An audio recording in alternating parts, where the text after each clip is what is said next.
So hello everyone, welcome to our 2021 Presidential Forum. Thank you all for joining us. Here is a brief timeline of this event. We will begin with introductions from each candidate, and we will be playing their campaign videos in case you have not watched that. And between each introductions, we'll have intermissions for general discussion. And during that point, the recording will be paused. And after both candidates have finished, we will be moving on to the Q&A portion where you can ask questions for both or individual candidates. And if you wish to stay anonymous, you can message me directly the questions. And lastly, we'll be having closing remarks from both of our candidates. Moving on to introductions, we'll be starting with Kevin Siu. So Chris, if you could please leave the room, I'll let you know when to come back. So if you would like to introduce yourself, Kevin. Sure. So hi everybody, good evening for those in the East, I guess. My name is Kevin Siu. I am currently one of the mentor program co-directors for SASE Rensselaer. I am also a class of 2022 student studying aeronautical engineering. Is there anything else you want me to say? No, that's good. All right, cool. And we will be moving on to his campaign video.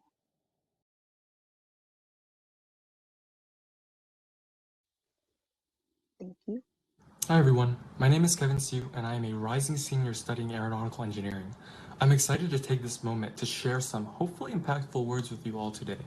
Many of you may know me for the work I've done this year within the mentor program. Some of you know me for the work I did last year within the program.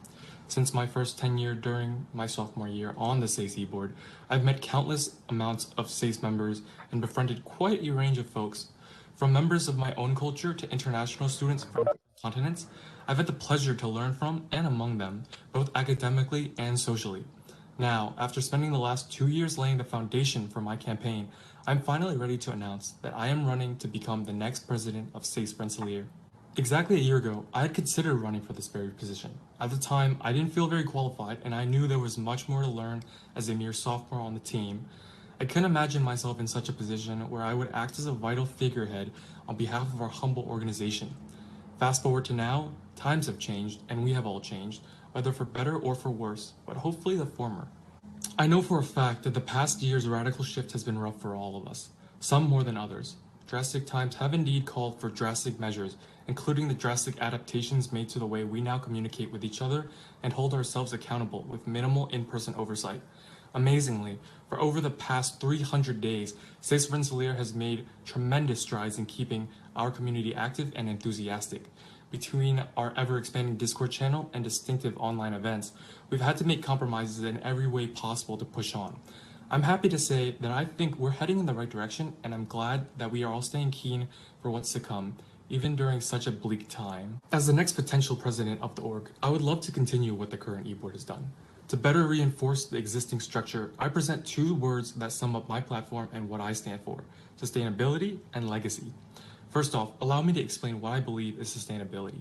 To be sustainable, you must have aspirations that others share with you. You must be able to reach those goals as a team, not just by your lonesome self, since everyone knows apes together strong. To create a system that works for us, we must work together to build it and keep it going. For us, the entirety of SASE Rensselaer is bound on the successes among our community, especially within the e-board. As a team, we are all united in continually forging our network to become more inclusive, supportive, and ultimately larger. Through such steps as creating the Discord channel and inviting members in and out of RPI to join, we've seen massive leaps in numbers as more individuals seek out our presence. I propose to further this effort by continuing to encourage other professional and cultural orgs to join us, as well as inviting RPI and SASE alumni to partake in certain events. I also plan to expand the eBoard's engagement within the channel by encouraging near-daily messaging to gain effective feedback, induce collaboration, and generate creative ideas for future events or administrative changes so we can sustainably grow and empower our team and community. Now, onto my second point of legacy. To me, having a legacy is to have something we can leave behind, sometimes as an individual, but mostly as a community. SASE Rensselaer is no different in that we, as a combined spirit, have something to consistently leave behind. After each wave of seniors leaves, come new waves of inexperienced freshies. Therefore, it is our role as graduating students to pass the torch to every generation of RPI students before us. But it is our fundamental duty as SASE members to continuously welcome new members to our big family. With that being said, I am obligated, not just as an Eboard member, to leave behind an element of SASE that others can cherish just as I do with the org now. I hope to spend my tenure as president blueprinting an annual professional networking and social bonding experience we can all embrace. Whether it be on the scale of a spring reception or a regular event, I'm inspired to bring to fruition an opportunity for the entire community to attend and treasure so those after us can do so as well. Together, I hope to lead a team of bright minds towards a future SASE that can sustainably achieve a long-lasting legacy for all. I know that these promises sound big and bold, but I assure you that our hard work will pay off in due time if you lend me your support in this election.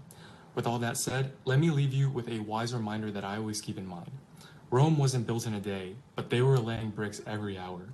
Thank you for listening. Thank you, Kevin, for that wonderful speech. Now, if you could leave the room. So, hello, Chris. Would you like to introduce yourself? I'm Christopher Truong, aerospace engineering major. I am a junior here at RPI, and I will be a senior next year. Did you guys play the video already? Not yet. Okay.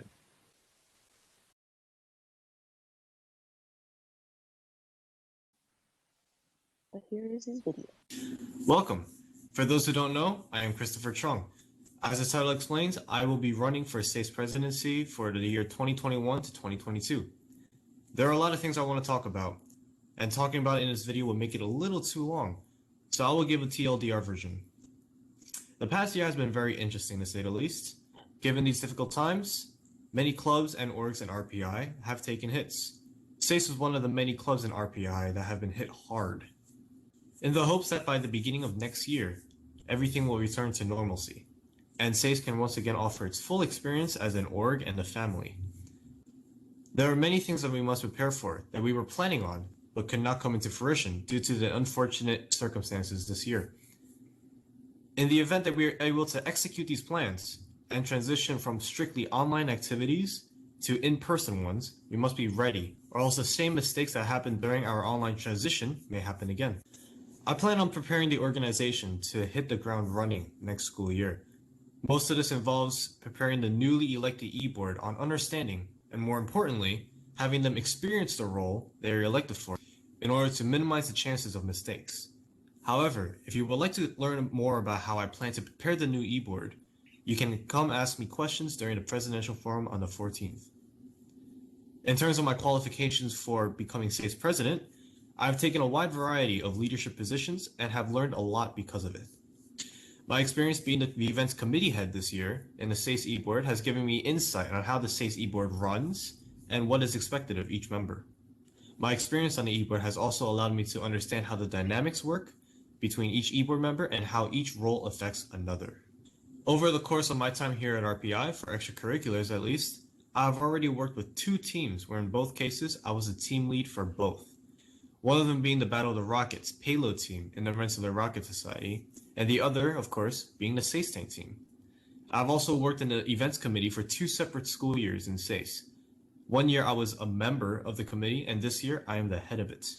Needless to say, I've been diving headfirst into a multitude of leadership positions and expanding my experience and knowledge required to become a successful leader.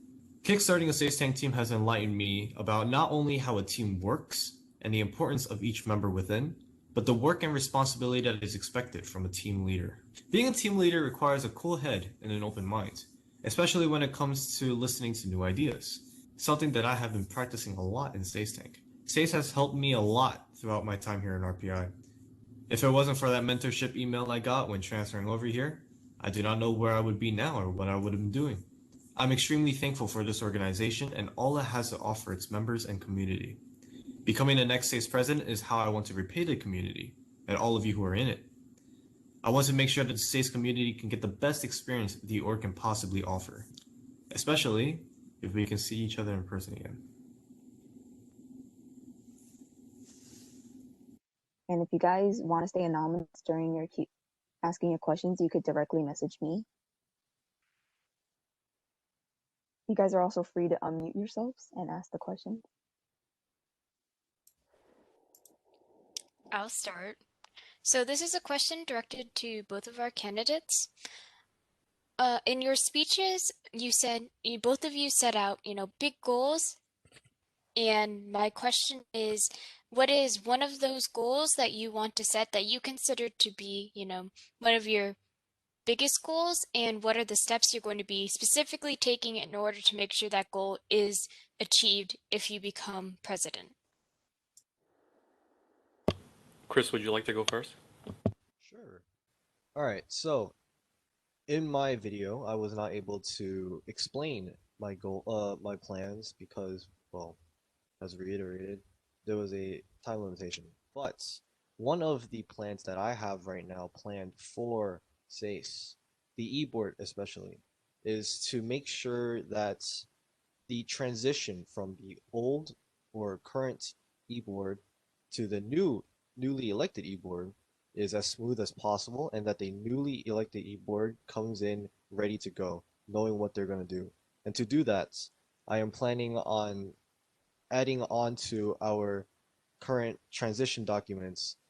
Well, not adding to the documents themselves, but adding on a process where the newly elected e-board will be quote unquote shadowing the current e-board and getting to know what they do, going to their meetings, taking part in whatever plans that they're working on, maybe even host whatever projects they're working on themselves. And that way we can get the new e-board to get comfortable in the position, know their responsibilities, know what they have to do, and prepare themselves for the next year. That way we don't make the same mistakes we made this year. Okay, so I guess it's my turn now. And so, just to reiterate, some of the things I highlighted in my video, many of you might have picked out specifically a word that I mentioned, which was sustainability. So a big part of my campaign is finding a way to streamline our current system to make everything obviously more sustainable so we can all achieve, the goals, the biggest goals together. And so one of the biggest goals that I personally have in mind is creating a fine line, a fine connection between our growing community and the e-board by finding and devising a feedback system to sustain that communication. And so one of the biggest highlights that I didn't get to mention in the video due to time constraints was an intricately thought out plan to devise a feedback assessment council, which would involve 4 active e-board members and 4 active non-e-board affiliated members, especially picked by the board at the beginning of each semester. So the whole purpose of this board is not necessarily, as some of you may already be thinking, to replace committees, such as an events committee, since this e-board specially picked board, I guess you would call it, would necessarily be gathering data from the community, gathering vital information regarding what kind of events people want, when they want these events, and who they want it hosted by necessarily.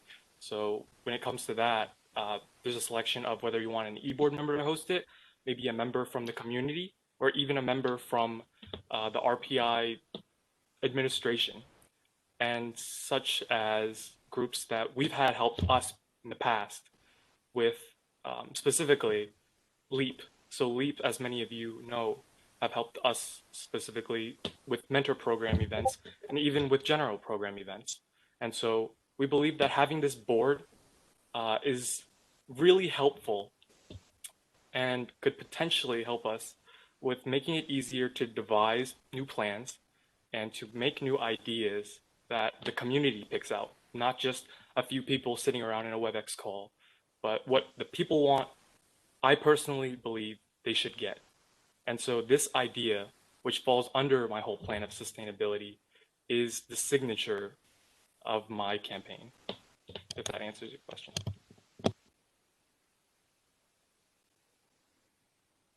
I also have a question. So I guess this goes to both of the candidates, but as I'm sure you're both aware, we have a large amount of money this year, thanks to an addition of new sponsor and everything being moved to online. So for next year, because of this large budget, do you have any ideas or programs on how to implement it or how to utilize it to its fullest potential? I guess I can take this question first since Chris took the last one. So, as you just mentioned, we have a large budget right now. This year we've gained over 2 sponsors. This has racked up thousands of dollars in our current treasury. And I believe that currently, since we are using the money so conservatively, this will give us a lot of opportunities next year. So as many of you may know, we attend rather, a national conference annually that is usually in person, but since the coronavirus has prevented that, we didn't get to go in person anywhere this year. But hopefully next year, if things change, I believe that one of the biggest things that we can devote that money to is sending as many members as we can to that national conference. And so if I remember correctly, next year it's going to be in Atlanta, and many of you know that's very far away and nearly impossible to get there by car unless you have someone driving nonstop. From Troy, that's going to take about a whole day. And so we believe that flying might be the best method. So plane tickets are going to be pricey per member. And if we devote such resources to bringing our members to professional events as such, so they can experience forums where they grow professionally and get to expand their network, then we'll be fulfilling a promise that SASE's existed for. And so there are so many other opportunities we can spend that money for, such as different types of subscriptions to further drive advertising, to further drive event types, such as obviously sharing videos or providing people with movie nights. All that requires some sort of funds being used. And whether we do this online or in person, it's going to require money, and we will have that money then when we need it. So being able to have all this money now, being prepared for later, I believe we're going to be able to be okay in helping our members grow with the money that we've earned now. For this question, on the topic of SASE Nationals, I actually, if this is allowed, I have the same exact idea that Kevin has just explained, using the funds to bring as many people in our chapter to the next SASE Nationals. In terms of how we can use extra funds if we have them, one thing that I would like to be cautious with is not to blow out our entire budget first, but if possible, on one side, assuming that we are back in person again next semester or next school year for that matter, we can plan trips to things like bowling. We can fund things like a SASE hiking trip and some other in-person events that we might be able to do that kind of require some amounts of funds. In terms of online, kind of like what Kevin said, we will be able to use them on subscriptions, most likely for maybe some media, kind of like Netflix and so on. But there will also be other forms of, well, events that we might be able to host that I cannot think of off the top of my head right now. I have a question to build off of that, also for both of you, I guess. You guys both seem to have very ambitious ideas of how to spend the budget, and that doesn't really sound like it would be sustainable year after year. So under your presidency and like the precedent you would set with that, do you expect the cost of being a SACE member to increase at all? Like paying to go to nationals, paying to go bowling, wherever? Do you expect that to increase? And if so, to what effect? Well, following the pattern so far, I believe, may I go first? So in order to answer that question, well, I kind of addressed it previously by saying we should be cautious with our budget and not to blow it as much as possible. I believe, seeing as though we are already supported by a few sponsors, I I am confident that we will be able to not only sustain our current sponsors but also obtain new ones. But that isn't saying that we should keep our budget to be exploding as well, I'm sorry, let me repeat that. Let me rephrase that. That isn't to say that we should be blowing our budget on an entire school year worth of uh events and such. So I believe that in order to keep a limit on a budget, maybe a limit on how much we spend per semester, we will be able to not only sustain SACE for the current future, but maybe set a precedent for future e-boards for how we would operate and I guess diversify our funding more in the future. Oh, No, sorry, I was just gonna follow up real go quick. ahead. Um, I mean, that does sound good, but like in terms of just like the general SACE member who like wants to go to nationals, I didn't get to go in person freshman year and all that, but I think it was what, around $100? SACE Ticket and traveling Nationals, included. If we take a plane ticket, would that price go up right. significantly per each member? Sorry, I completely forgot about that part of the question. Um, at the moment, I do not have a lot of information, or I do not have a lot of knowledge in terms of our treasury and how it would affect the pricing for membership. But I do believe that we should be able to maintain the pricing of our membership so far. Right, and so to address that question in a similar fashion, I believe that since we are all students and we all pay a pretty extensive bill to attend this school, we know how you guys feel when the price of traveling, the price of going to a simple event is too high. And so something that we've been implementing and that we plan to continue to implement is equitable transition of funds to certain people. And so we understand that a lot of people may not be as fortuitous as some of us that can pay full price and be able to attend these events without thinking about the cost that much, since our mommies and daddies pay for it. But rather, a lot of our funds are properly diverted to helping all of our members get to SACE. Whether it's a tiny bit of the portion that needs to get donated to you in order for you to go to our events, we will get those funds to help you. And while plane tickets are indeed expensive, and even more now than ever, we will find a way to provide everybody with the opportunity without having to drive up the cost for every single person possible. And so, as Chris mentioned, we currently have a good portion of our funds from sponsors. And when we get back to in-person activities, I believe that we will also be able to get new funding from fundraising as we have in the past. As many of you have seen, we've sold cookies, we've sold cupcakes, we've even sold mochi made by Michelle.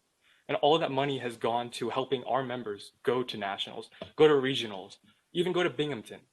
And so we don't believe that we're going to hike up the price, especially to our advantage, because we know how important it is to many of you that you get the opportunity to attend these events, just like many of us that don't think about the price of the ticket. And so, with that said, we hope and we really do that the sponsors that we currently have will stick with us so we can continue bringing you all to events.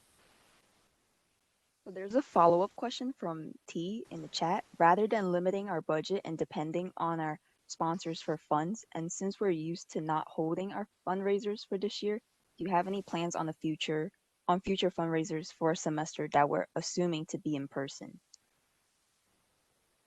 So I guess I can take this one since I literally just talked about it. So as I mentioned before, we've had a bunch of different kinds of food related activities in which we've sold a lot of the portions after the event, such as with cookie baking nights, in which a lot of people came to Sace House in the past, as I've remembered. A lot of people made those cookies that went directly to being sold and those proceeds going back to SASE. A lot of them actually go to fundraising efforts for nonprofit orgs such as Relay for Life.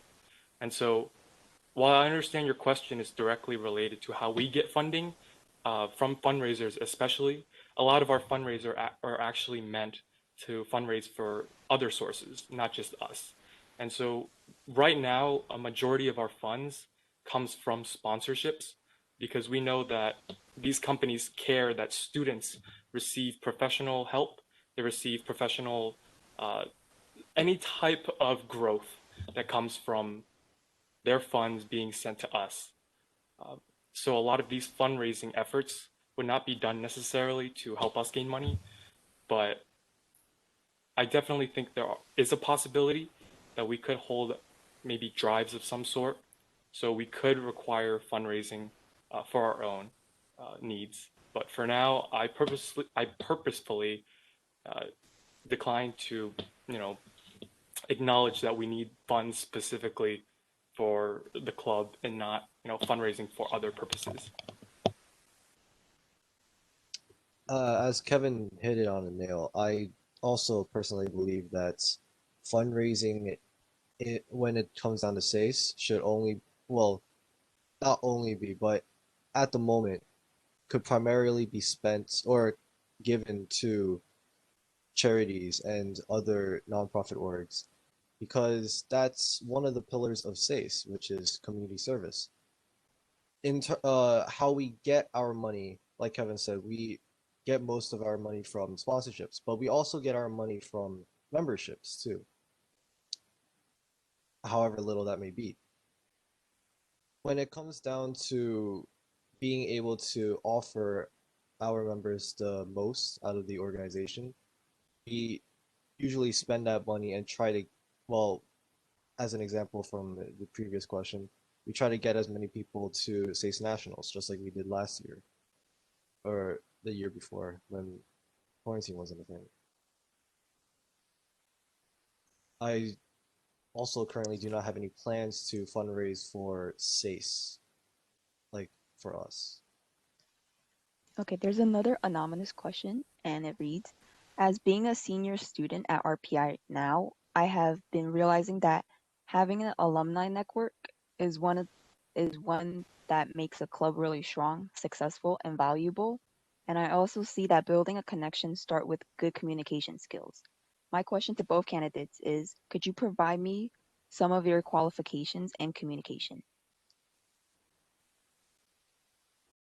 So, In terms of talking to, well, the qualification and communication, uh, I believe that since I've transferred here at RPI, I've tried to not only communicate with the people older than me, but I've also tried to make relationships with everyone. And in terms of alumni at the moment, because I've transferred here so late, the only alumni I've known or talked to a little bit at least is Aaron. But because I haven't been able to meet so many people, or at least I haven't been able to meet people that are alumni now or made connections with them, I am making the connections with the seniors currently. And I know a handful of seniors and alumni. In fact, I go shopping with one, or shopping with three of them. And I believe that keeping this communication is kind of secondhand when it comes down to making friends. I don't see them as alumni, I see them as friends I talk to every day, friends I play video games with, friends I, well, see and appreciate a lot because they help me out, I help them out. And when it comes down to it, texting someone here and there, especially with their whether or not they're alumni, it's all down to how we grew as a family and how we treat our family.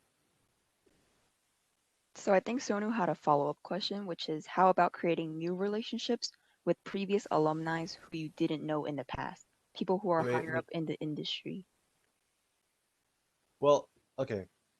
As for creating new relationships with previous alums I didn't know in the past, I'll be honest. One thing I did not do is, well, reach out to them. Well, what I did do, especially in my relationship with Aaron, is, well, meeting up with Wes's friend group. By hanging out with these groups of friends that have been here longer than I have, I've been able to meet people that already graduated. And to create these new relationships, I guess it's the same way for me. It's by introducing or getting into these friend groups that have these longtime friends that are already alumni and then making connections with them and keeping that connection and keeping their connection to SACE and hopefully getting them involved or more involved. All right, so I guess going back to the first question, but I'll definitely tie in your question too, Sonu, to this. And so, like Chris mentioned briefly, a lot of these alumni are basically friends second nature. You know, you meet them during your freshman year starting from, and even till now, I'm still meeting new alumni. And from what I recall in my freshman year, a lot of the big figures in SACE, such as, you know, as most people here know, Aaron Shia, uh, figures like him I have known since my first, you know, encounter in SACE. And so a lot of these members that used to be around, that used to, you know, be guardians of the club essentially, I still know to this day. And a lot of them happen to return not to visit the school, but rather to visit the people still around. And so a lot of these members, I believe, still have our attention and our interests in mind as we have had their interests in mind, not just as alumni, but as friends. And I believe that it's definitely possible to get these alumni to come back and to restore a lot of the relations that are not necessarily as strong as they were when they were here, obviously, since a lot of them are busy with real life now.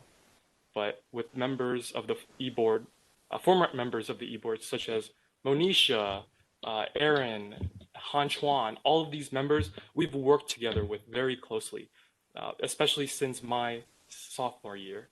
And so being able to understand these people in not just a professional way, but also an amicable, friendly way, um, without the pressures of a professional environment, allows us to not only invite them back as alumni, but also as friends.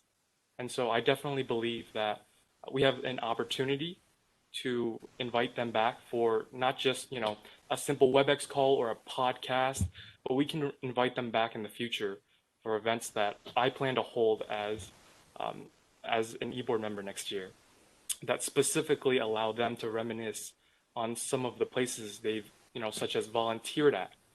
Uh, Providing these opportunities for alumni is not only part of my platform, but it's also part of my philosophy as a friend. I believe a lot of these people miss this place, uh, although a lot of it was, you know, suffering and hardship and dealing with the administration of the school.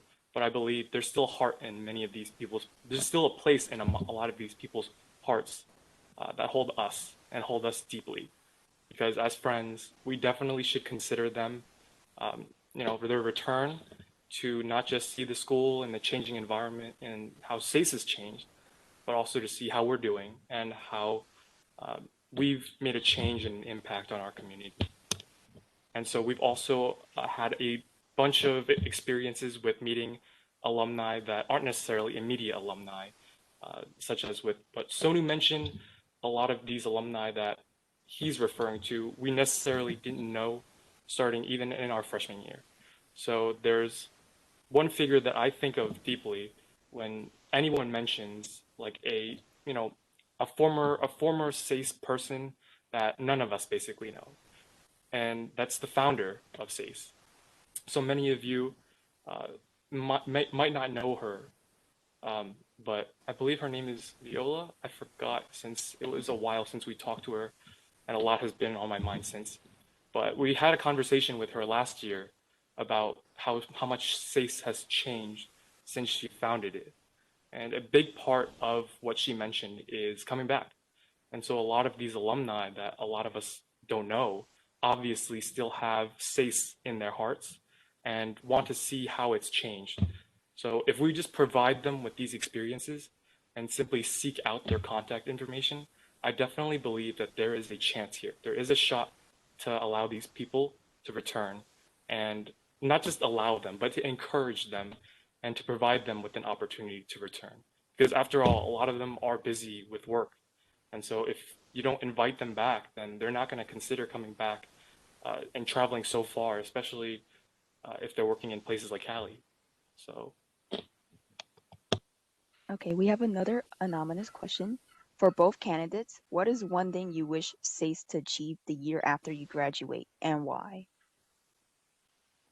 so, so as many of you probably caught in my video, one legacy, a big legacy that I want to leave behind is some sort of successor to what many of us remember was prepared for last year, which is spring reception.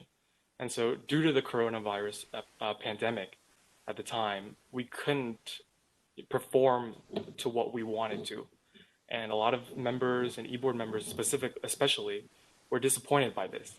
And so as someone who worked very closely with the Eboard last year, since I was on the Eboard, obviously, um, we really want to find an opportunity to commit to such an event again.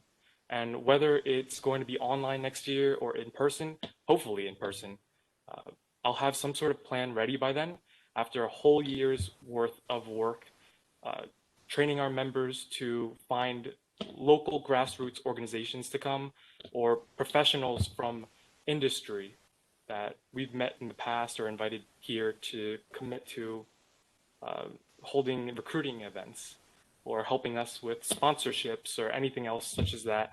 We definitely have enough connections to build that network for an event. So I definitely think that if that is able to happen under my administration, I would be able to call it my biggest accomplishment.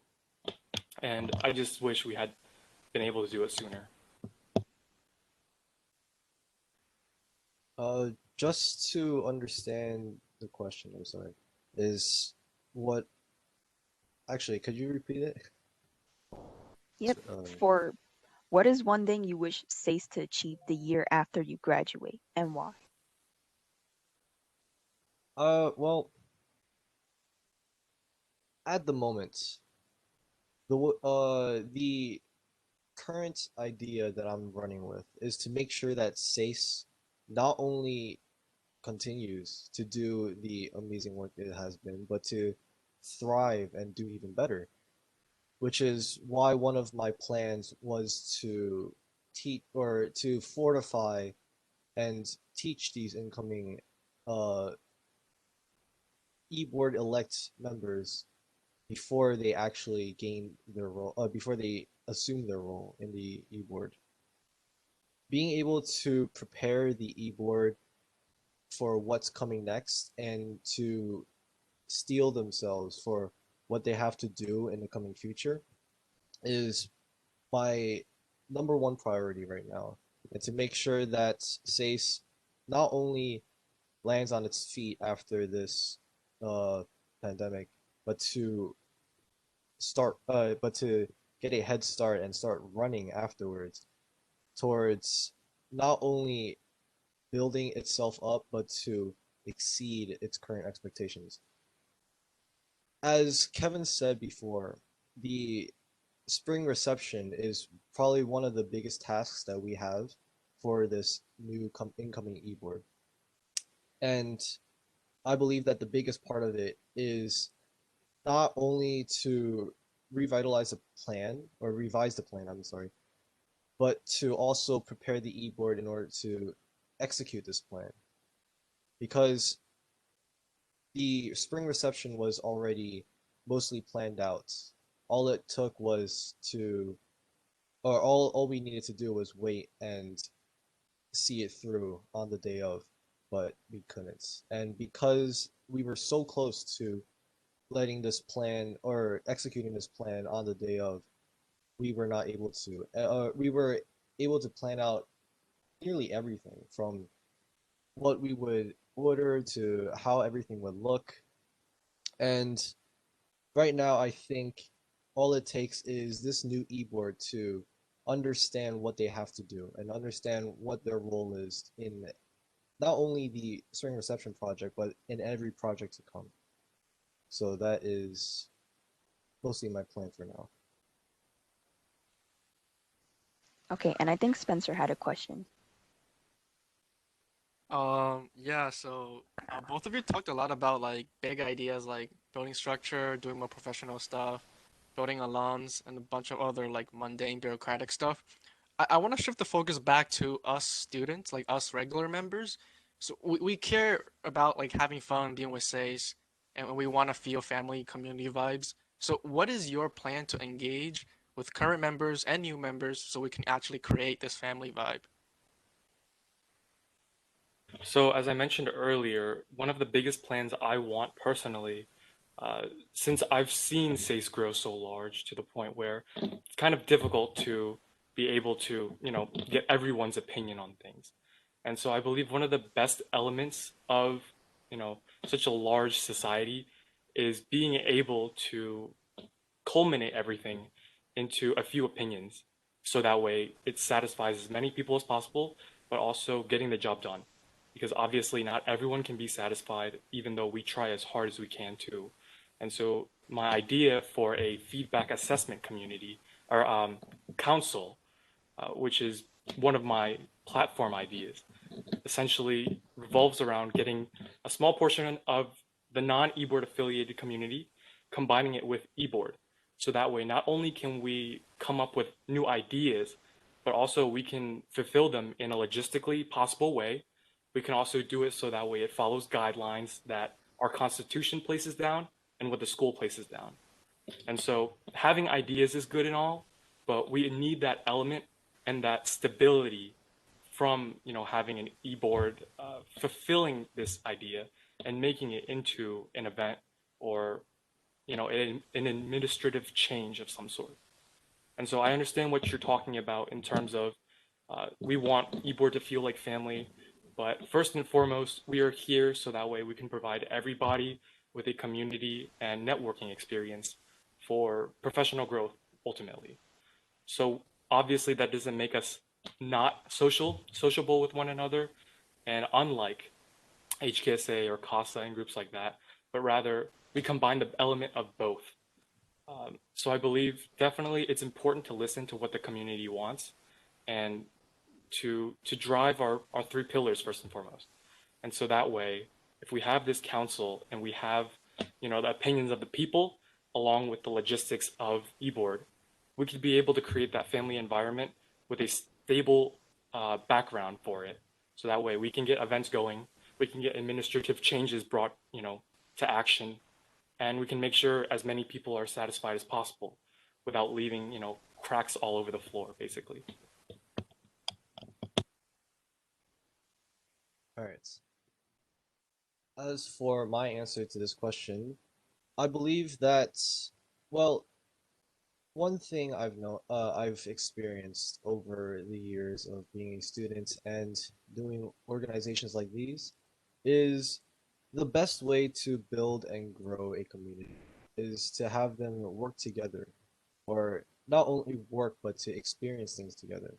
And in order to do that, the best way I believe is probably going ahead with more team-oriented, not only events, but team-oriented projects such as, well, actually, I can't think of anything off the top of my head, but in terms of things like the mentor program, right, for one, I believe that the mentor program's uh, biggest goals, one of them at least, was to introduce new members into the SACE community and to be able to get expose them to see what kind of community we are and show them the kind of friendship and family atmosphere that we had.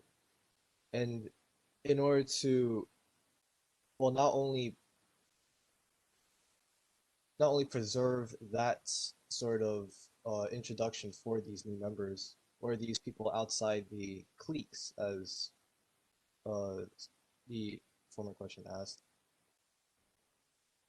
I would like to make sure that this new uh, this new incoming, or I'm sorry, give me a second to formulate my thoughts. In order to make sure that this new incoming group and the existing group that isn't part of SACE is able to join and combine with our existing family community and thrive in it, I believe, is coming up with, like I said, the types of team building exercises like events and maybe even some competitions.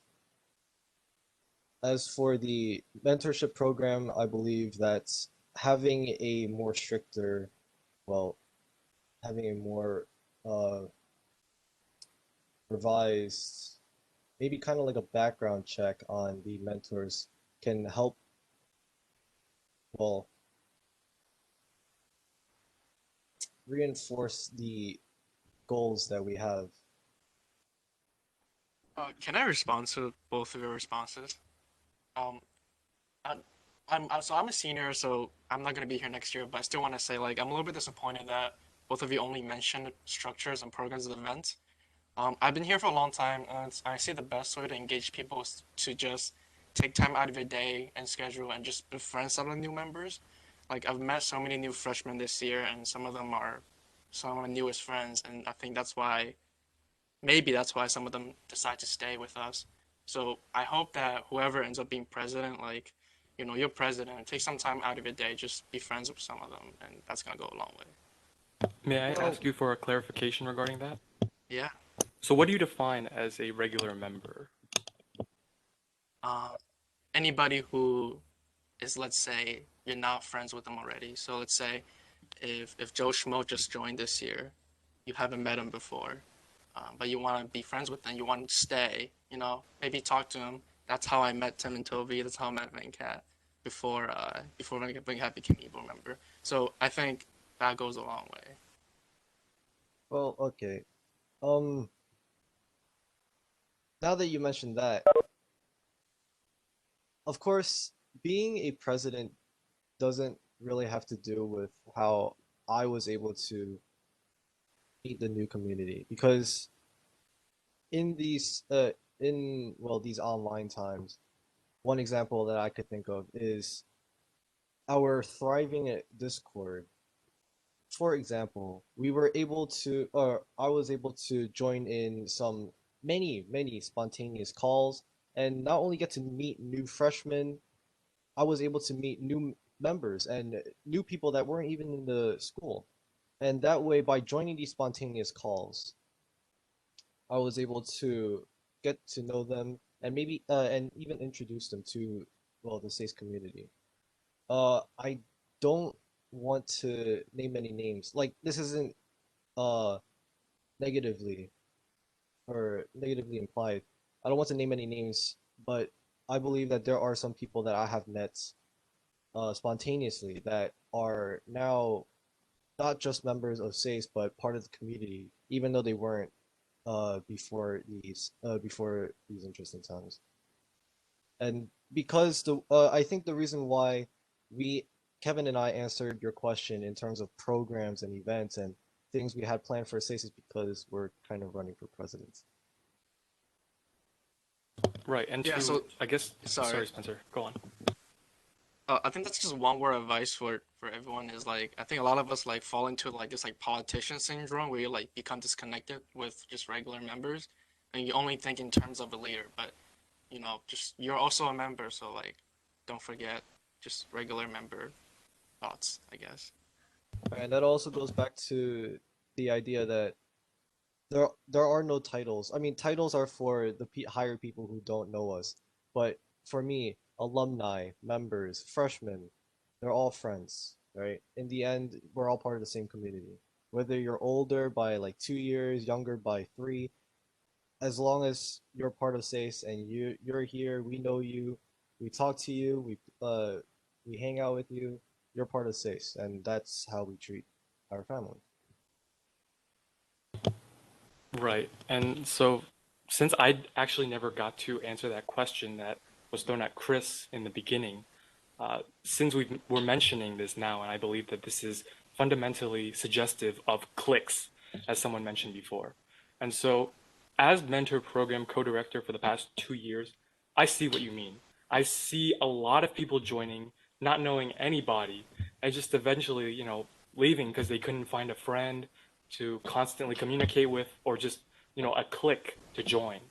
And so, as the mentor program director this year, one of them at least, I believe that breaking those boundaries for a lot of people is some of the hardest things you can do as a freshman.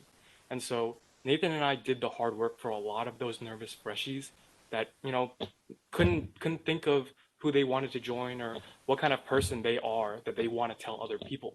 A lot of people are still afraid to, reach out of their skin to meet new people. And so we went out of our way to create mentor families. So we did the hard work for them. We allowed them to communicate in smaller, more intimate spaces, so they could, not be afraid of a clique or being, not a part of one. Obviously, that hasn't worked out to the best ability, but we're making progress every day. We're making progress with every single initiative that we push out, and we're going to continue doing so with a new administration, regardless of who wins today.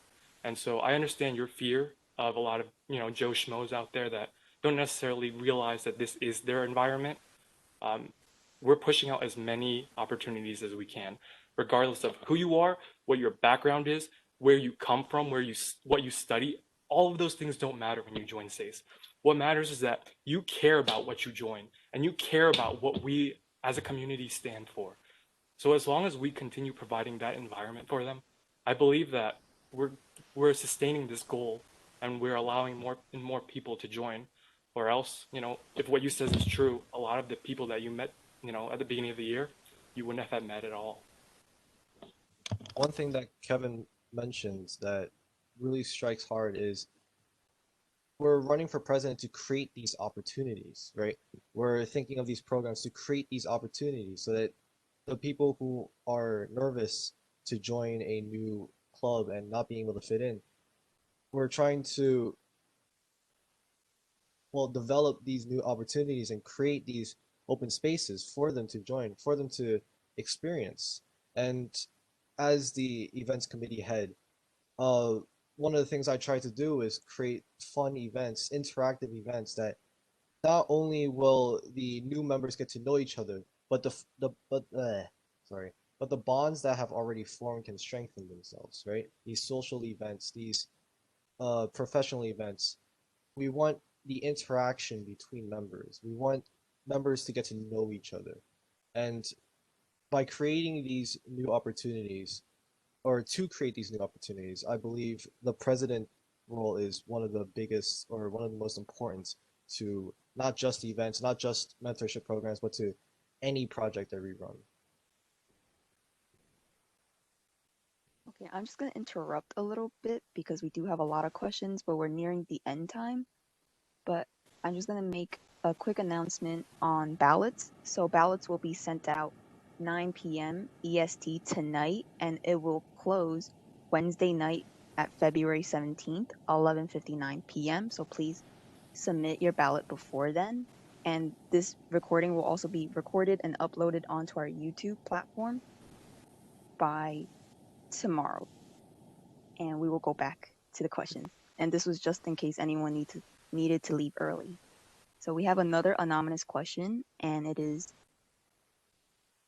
one of the pillars of SASE is celebrating diversity. So other than professional development and conference, how do you see SASE's impact as a cultural organization on campus to further initiatives of diversity/inclusion, given that there has been an increase of attacks against Asian Americans in the United States? And I will paste this question onto the chat. Chris, you want me to handle this first? Sure. Sure. So first thing that came to mind when Michelle presented this question and the specific inclusion of Asian American or attacks against the Asian American community is realities of being an Asian American. One thing that I've discussed with some of my friends, not too long ago, and it's because of this very topic, opportunities that we as Asians don't necessarily believe are considered, mainstream disadvantages. And I'm talking about stuff like the bamboo ceiling. And so this is a very, very tough conversation for a lot of people to have.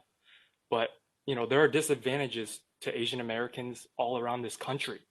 A lot of us don't see it because we're in relatively protected families, communities and whatnot, but a lot of, people don't get to experience that same sense of security.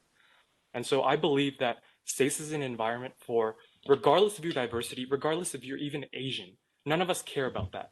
What we care about is the fact that you're willing to join us and you're willing to celebrate, everybody's diversity. And so I honestly believe that the Discord that we have created this year is one of the best decisions we've ever made. And that's not just because that allows new people to join, but also allows a lot of people to share different types of their culture in our servers. We have channels like, art, we have channels like food. All of that is not just so that way we can showcase our work, but also to showcase our individual culture. And so a lot of that, goes back to that pillar of diversity.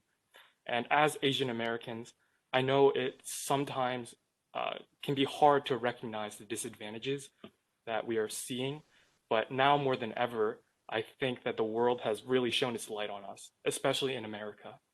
And I think that as SACE is increasingly, growing larger, and we have more and more influence to not just around our school, but entire region, frankly, we have a very fundamental duty to make announcements against any type of racism, discrimination, regardless of what race you are.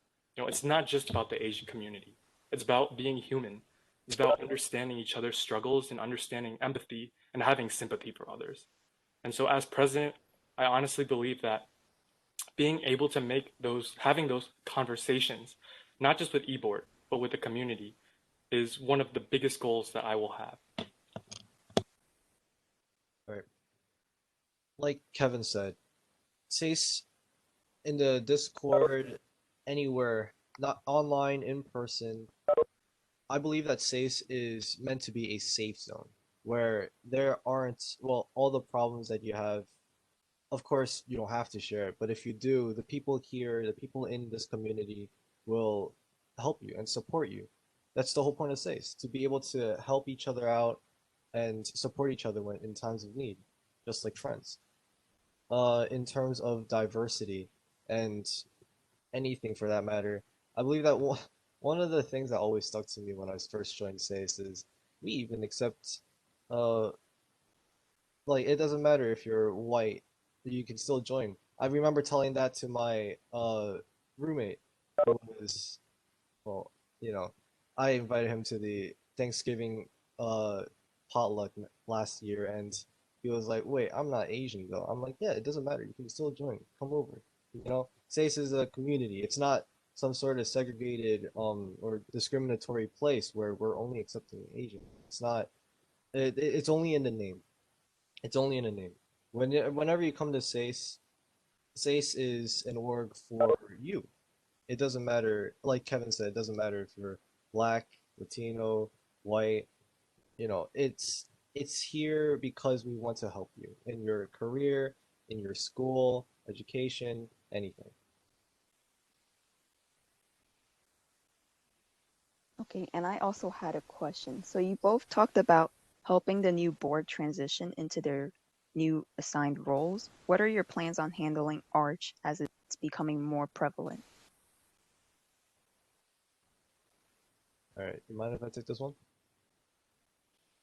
So in order to deal with Arch, well, one thing's for sure, being able to keep communication between members, being able to allow people who are in their internships, in their away semesters, to communicate with the people who aren't.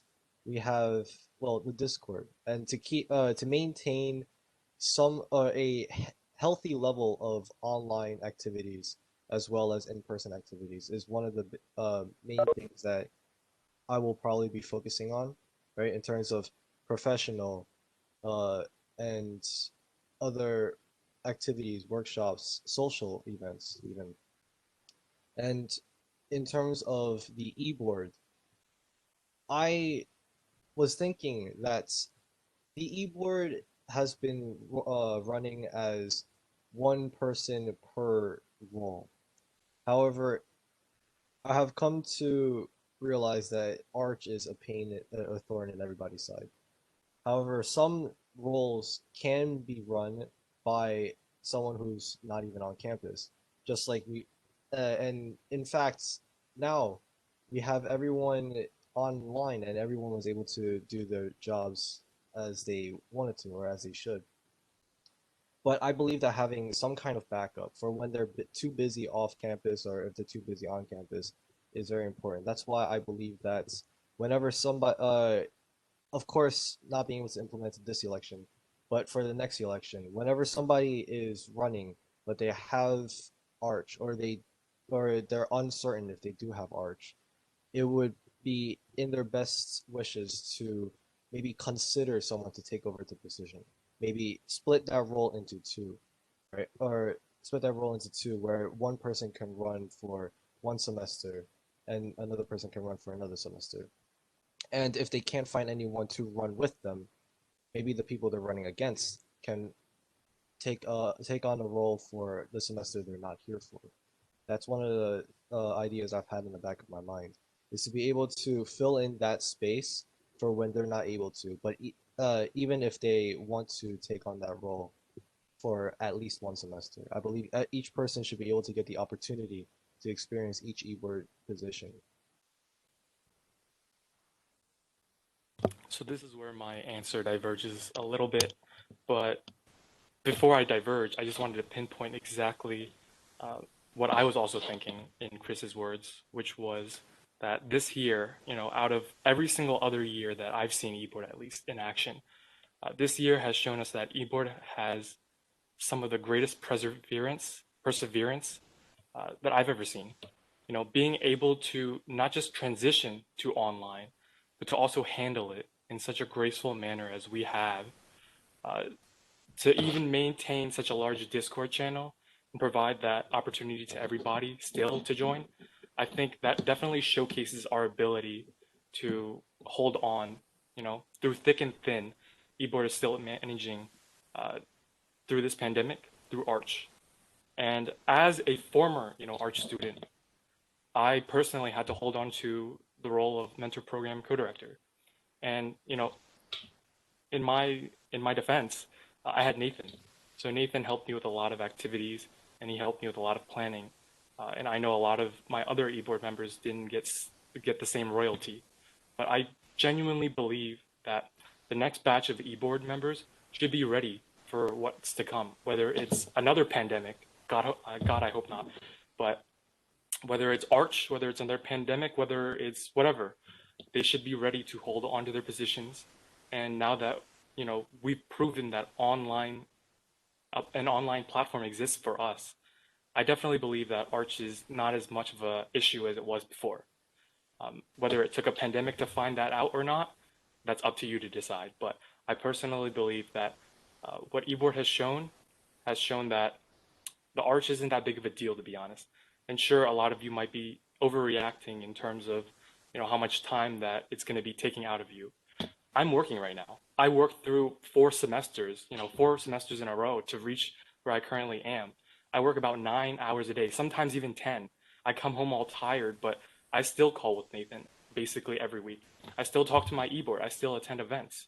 And so if my story proves anything, I believe that everyone else can do it too.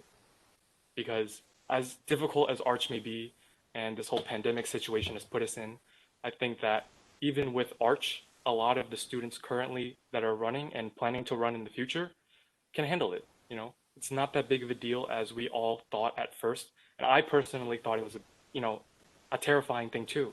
Holding onto a position, trying to find a job, going through my 4th semester in a row, that's all a headache. Trust me, I've been there and I've done it and I'm still doing it. So even though this may sound like unsympathetic and weak from me, I believe that we all have an opportunity to go through Arch and maintain our positions. All right, just to reiterate Kevin's point, like for example, I've also done exactly that. Go through 4 straight semesters of school, and now I'm in my school away semester. And to show that people have the potential to be able to fulfill their Eboard roles on Eboard, even as in their away semester. For example, Michelle's was preparing for the away semester and had Rona as a backup.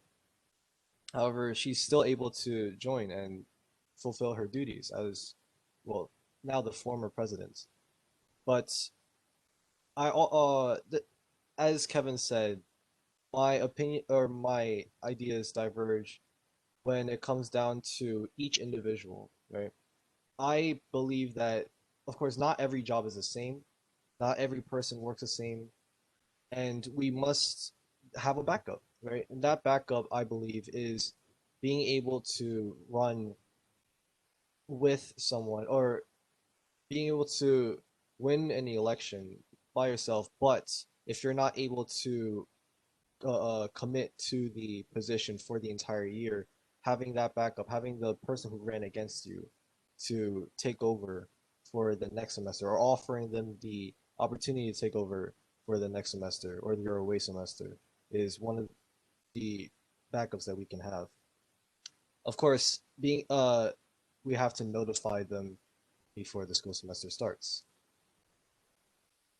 Okay, for the sake of time, and if we want to finish before 9, I'm going to have to limit each response from you guys to 2 minutes. And the next question is, what is your plan to help support students looking for opportunities for their Archaway semester? So i.e. URI, internships, study abroad, etc.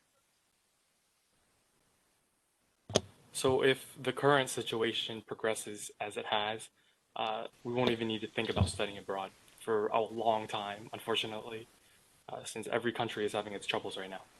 But in terms of finding opportunities, I personally don't think that it's entirely hinged on SASE, but rather helping them with RPI opportunity. So it might not be, very honest of me to say that SASE is able to do everything, but I believe that it can. And not necessarily is it from SASE that you're able to, find a job or something, but it's through SASE. And when I say through SASE, I mean through SASE members, through friends that you met through SASE, or through Eboard connections or networking because of our group. I believe that we're able to connect and find people that do want us, companies that do want us. So whether it be through nationals, such as what I mentioned before, we're going to send as many people as we can next year, in order not just so that way they can get jobs, but also so they can experience it and come back next year as a sophomore or a junior, whatever it may be, to find a job, to find an internship.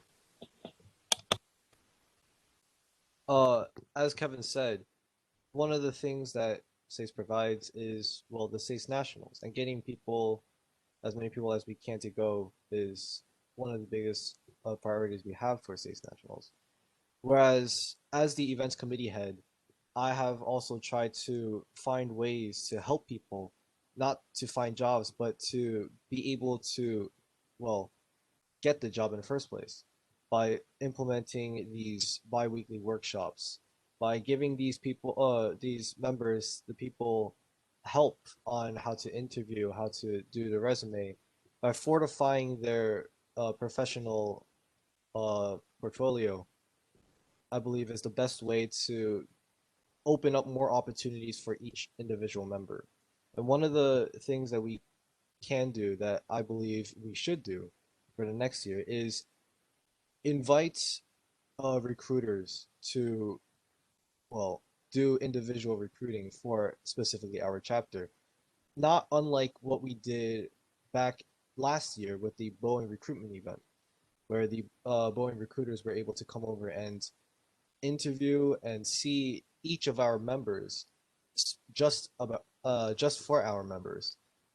That way we can show off the opportunities a membership can get you in SACE. And I believe that way is probably one of the most effective ways of giving our members opportunities to study abroad, well, online now, or not study, but to work abroad and online. Another question is, how would you handle Eboard conflicts and miscommunications? Well, one thing that my mentor has told me many times, time and time again, is to talk with them, figure out the issue, right? Because obviously nobody neglects a position because they want to. So obviously there's something going on, there's a problem that they need to talk about. But sometimes these problems aren't easy to come out with. So one of the plans that I had in mind for my presidential term is having a monthly private call with each member, one at a time, to get a little update, get to know. It's not like a e-board meeting where we have to go through each of our duties and what kind of projects we're working on, but a call to, get to know how they're doing. Is everything okay? How are you doing? Are you happy, sad? What's going on? If there's something personal going on, I'll try to help them the best I can. But being able to understand the situation is probably one of the most important things to do as a leader. Now that I learned from my mentor, I believe this is the most important thing when it comes to solving or not political, when it comes to solving conflicts within a team. Right. So I have a fairly similar answer in which I believe honesty, as many say, is the best policy. And being able to provide a platform and just a conversation starter at least. So, two people that are butting heads, whether it's me or somebody else or two people on our e-board, I believe it's important that we hear them both out. And it's obviously not to pick sides. It's not to pick a winner or a loser to whatever it may be, but rather it's to point out that butting heads isn't good in the first place because it's always, from what I've understood and what I've experienced for the past 2 years on eBoard with any conflicts that's come up, it's usually due to miscommunications, assumptions, and just straight up being angry at one another because you want to hold a grudge for some sort of reason. And each to their own to why they hold it or what the topic it may be about. But being able to, as president, to engage people fearlessly, without worrying about them backlashing on you. You need to be able to have those tough conversations that they need to be honest, not just to themselves, but to the other person. And being able to encourage them to talk is one of the best things that I can think of for myself to do. Everybody has a different way of communicating, as we all know, and a lot of people express anger in a different way. I personally, sometimes I fume, sometimes I lash out, and I know where my faults lie, and so many others, I know where their faults lie, rather like where their conversations have fallen apart or where their logic is, obviously flawed. Everyone has their own perspective, and it's a matter of understanding that perspective and being able to negotiate between two different sides and being able to, like what Chris said, talk with one another. That's probably the most important thing as a president to be able to do, not just watching it stand by and picking a Okay, side Kevin, and I'm watching sorry, I'm it. gonna have to interrupt you here. And the next question is, how do you plan to tackle low turnout at events and meetings? And would your solution be centered around marketing reform, event reform, unrelated reform, or others? So, although I have not had as much experience as Chris in terms of hosting events, since the mentor program is relatively limited in events, we tried various tactics. And to be honest, even to this day, a lot of those tactics are unsuccessful. And so, personally, I'm still learning how to target, a lot of people not showing up to events, or whether it's people not even sticking around the program. Things change all the time, and circumstances for different people arise. And so, one of the biggest things uh, about people not turning up is indeed advertising. And so, some of the fault lies on the person that hasn't done their due diligence to spread it on different social medias or whatever, but it also lies with what people want. And so, again, for the third time, I bring it back to the purpose of my plan of creating the feedback assessment council. You know, the first problem is that a lot of people don't care about the event. So, slash it at its root. We're going to take out the problem that a lot of people don't care about the event by making the event something they actually care about, and providing feedback and gaining feedback is, the best way to combat that, I think.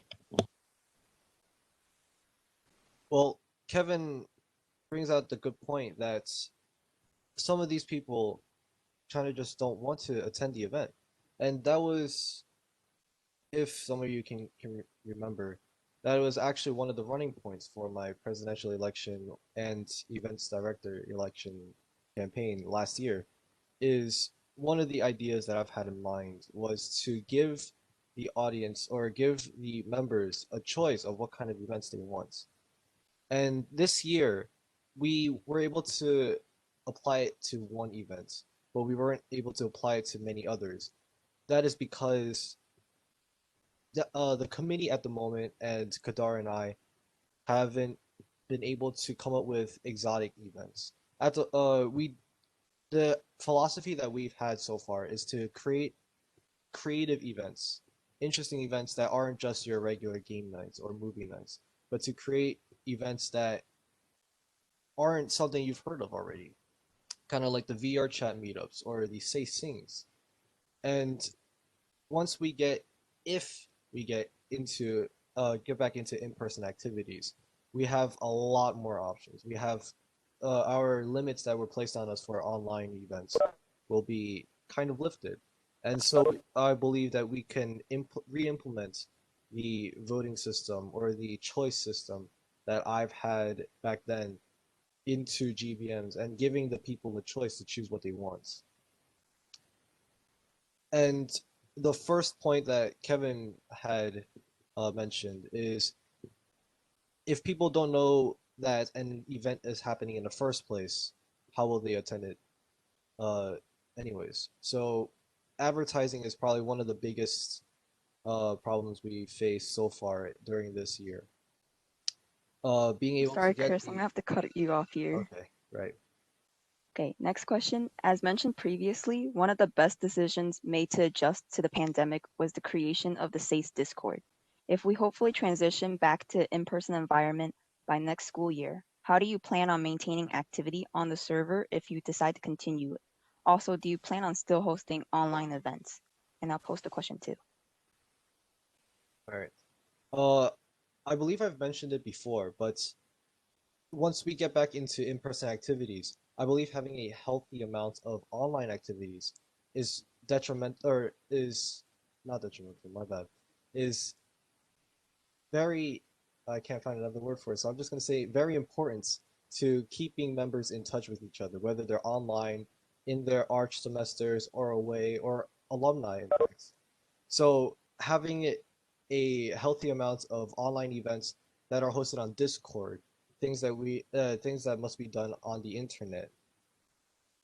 That way we can keep people in contact and keep the Discord running. I believe that the Discord won't even need events. I'm still going to try to get online events to get going. Obviously, they most likely will, but the Discord right now, as I see it, is thriving so well, in fact, that it is just going to spontaneously continue to like burst new conversations, new posts. Of course, we have the different channels, the game room channels, the chat channels, and from my experience, because I've delved in there multiple times, even I go into the chat channels to play video games with some people. Uh, the Discord losing its activity is, I believe, not one of the biggest issues at the moment.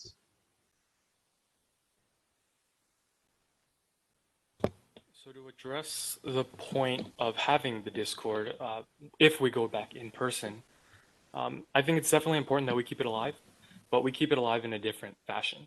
So as many of you know right now, only Eboard is running the Discord channel. And so I think that the community should have a little bit of control over it, since obviously most of it is made up of non-e-board members.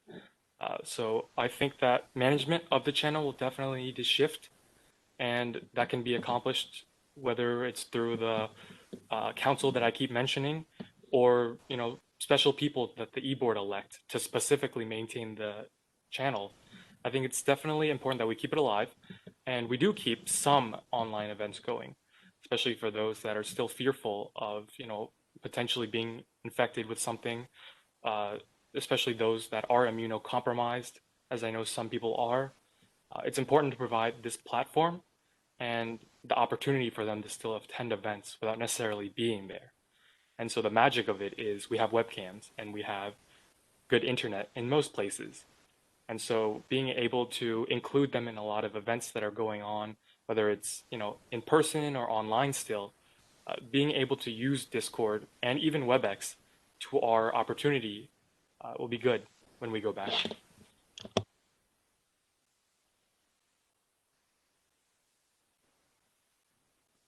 Okay, next question. How do you plan on improving the unity between AAPI student organizations and the student communities on campus? Kevin, you want to go first? Could you repeat the first part, the first half? Yeah. How do you plan on improving the unity between the AAPI student organizations and the student communities on campus? May I ask whoever asked this question to clarify what AAPI means? It stands for Asian American Pacific Islanders. Okay, thank you. So, as many of you attended yesterday, there was this big event held by CASA. This encompassed a lot of different cultures and a lot of different groups, even us. Even though we're not a cultural organization, we do have a lot of culture within us. And so I definitely believe that if we host a platform such as with the eventual successor to Spring Reception, we can invite all those cultural organizations to attend. We can even invite a lot of these cultural organizations already. We already invite a lot of these cultural organizations to attend our movie nights, our game nights, whatever it may be. We're open to collaboration and inclusion, and we are open for more. And so just because we're hopefully going back to in-person doesn't mean this will stop. In fact, it should be encouraged to invite more people, because after all, we want our community to grow and we want our community to become more diverse. And regardless of if it's just the AAPI community or not, we invite everyone to attend our events and to join us in celebrating diversity. Exactly like Kevin said, we have done events in the past, and I believe we will do more, where we collaborate with some of these or many of these organizations, such as CASA and HKSA. The Lunar Festival was one of the biggest collabs this year, I believe, regarding RPI or AAPI as a whole in RPI.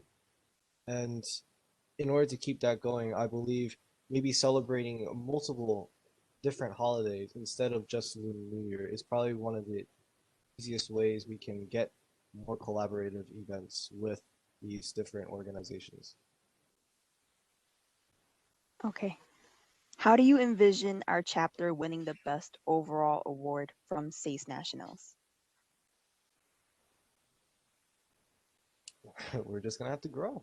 We're just gonna have to make sure that this community continues to thrive.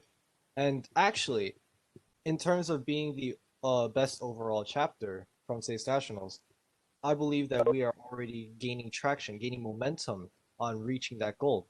Because uh, I don't know if actually I'll just say it right now. There are people that are already high in the SACE Nationals team that have regional coordinators such as them, or like such as those positions and higher, have already heard of our efforts, like these spring receptions. I know one of them have heard many stories about our Discord, in fact, and that is because we've been reaching out to uh different chapters. Right now we've reached more than 200 members on our Discord. Of course, not all of them are active, but being able to bring in all these different chapters, being able to grow this community this large, and to get the information out to everyone, regardless of what chapter they're in, having them realize that, oh, SASE RPI is massive, their Discord is massive, their events are massive, everything is going great within RPI. I believe building up that knowledge, building up that title is imperative if we want to gain the best overall chapter in SASE Nationals. Kevin? Yeah, so as Chris mentioned, definitely the RPI community, not just the RPI community, but everyone outside of us have heard of us, not just via, our faces, but by our voices from our Discord channel.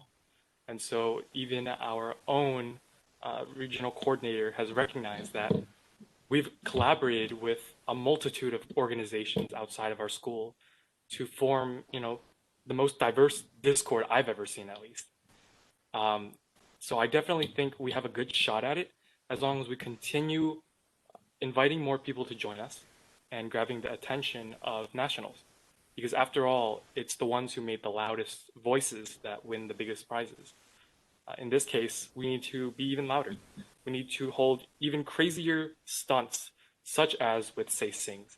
Obviously, a lot of people didn't think that was a good idea at the time, but it ended up being, an amazing showcasing piece to not just our community, but to outsiders, to nationals.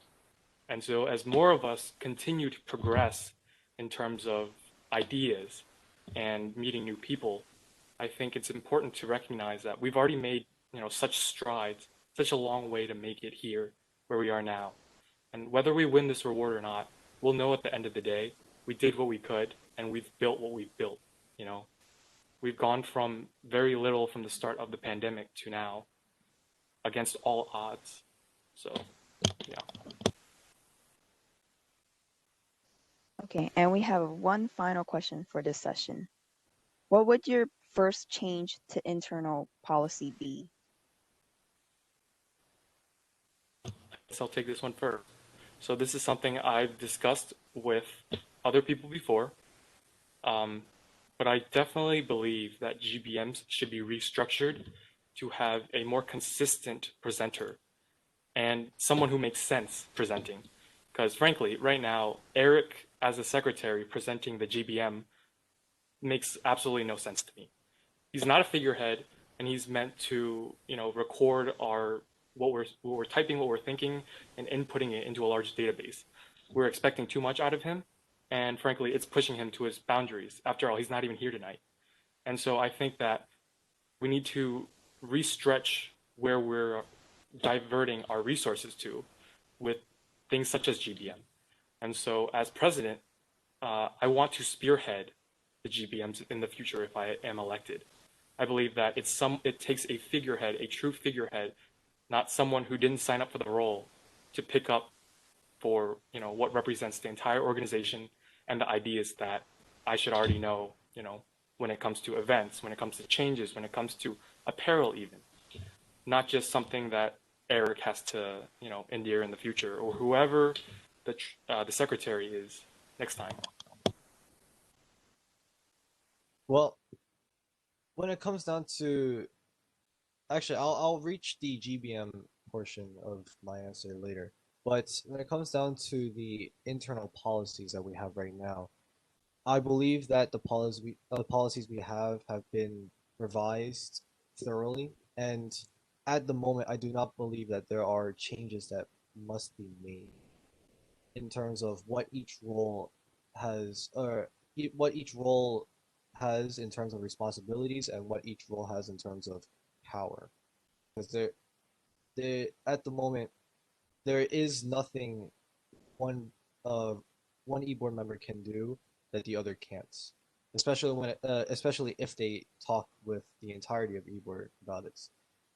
When it comes down to GBMs, I have a differing opinion, where I will stick with my plan from last year, where I believe the GBMs should be hosted by the PR, because the PR is the one who reaches out to the masses.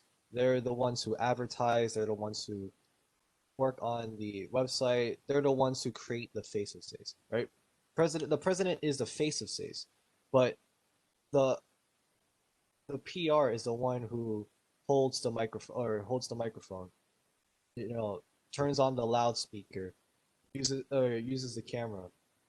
Of course, that the photo cinematographer is the one who holds the camera, but that is the whole point of the PR, public relations, right? Keeping the information, or keeping the transparency between Eboard and the masses, and that is the whole point of the GBM. So I believe that the role of Okay, Chris, I'm gonna have to cut supposed you to off be here. for PR. Okay, so thank you all for asking your questions, and thank you both Kevin and Chris for answering them. This concludes our Q&A portion of the forum, and we will be concluding with closing remarks from both our candidates, starting with Chris. All right. So this past year, I've been thinking long and hard about what I wanted to do for SASE. In the beginning, I wanted to expand, from thoughts about sponsorships to even creating bigger and bigger collab events. Maybe even adding more to the spring reception. But I've come to realize that now is not the time to expand, whereas now is the time to make sure that once we get back to in-person activities, once we reach this new e-board, that we land on our feet and we start running. Because once I became the events committee head, granted there was no events committee head beforehand, it is imperative that each e-board member knows what they're supposed to do. Each e-board knows what they have to do.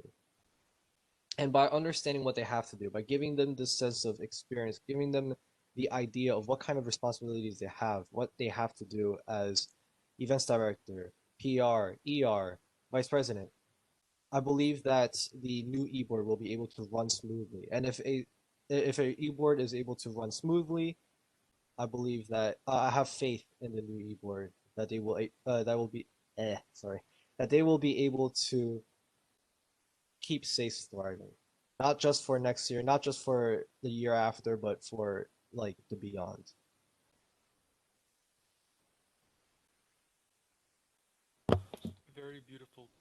Very beautifully put, Chris. But so for throughout the past 3 years, I've personally seen SACE grow in a multitude of ways. I've seen progress in the perspective of a former mentee during my own first year at RPI, and thereon to now as an e-board member. I've watched alumni come and go, former e-board members retire, and even underclassmen step up to take vital administrative responsibilities they've never been granted before. I've had both the pleasure and honor to meet some of the most inspiring people out there and to travel with them to various parts of the region. I've been graced with the opportunity to not only listen, but also to speak and serve.